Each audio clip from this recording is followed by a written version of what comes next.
भारतीय दर्शन के महान आचार्य अभिनवगुप्त कश्मीर शैव मत के सर्वोच्च दार्शनिक और साधक माने जाते हैं। उनका जन्म लगभग 950 ईस्वी के आसपास कश्मीर के एक विद्वान ब्राह्मण परिवार में हुआ।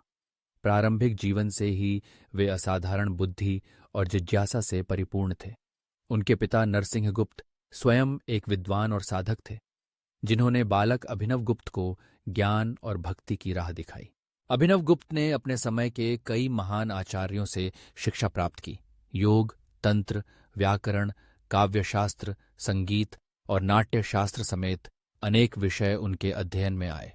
उन्होंने कश्मीर शैवमत के त्रिक परंपरा को न केवल व्याख्यायित किया, बल्कि उसमें जीवन का यथार्थ अनुभव भी जोड़ा। उनके अनुसार ब्रह्मांड और समस्त जगत शिव की चेतना का ही विस्तार है। जीव, जगत और परमात्मा में कोई मूलभूत भेद नहीं है। हर जगह शिव की शक्ति व्याप्त है।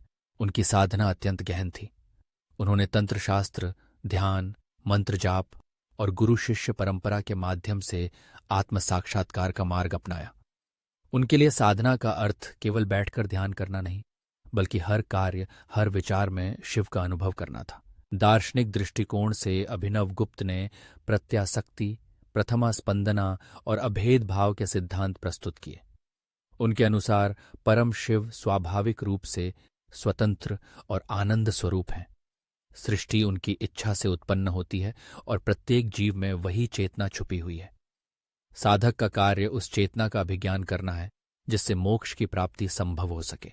उनकी लेखनी में तंत्रालोक, परत्रिशिका विवरण, अभिनव भारती जैसी कालजयी रचनाएं सम्मिलित हैं। खासकर तंत्रालोक शैव तंत्र का सबसे महत्वपूर्ण ग्रंथ माना जाता है, जिसमें साधना, तंत्र, योग, मंत्र, दर्शन और मोक्ष तत्वों का अद्वितीय समावेश है। अभिनवगुप्त का जीवन, दर्शन और साधना भारतीय अद्वैत विचारधारा में अनूठा स्थान रखते हैं।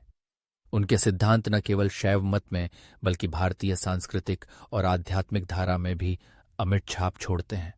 वे आज भी उन साधकों के लिए प्रेरणा हैं जो आत्म साक्षात्कार और पूर्णता की खोज में निरंतर अग्रसर हैं।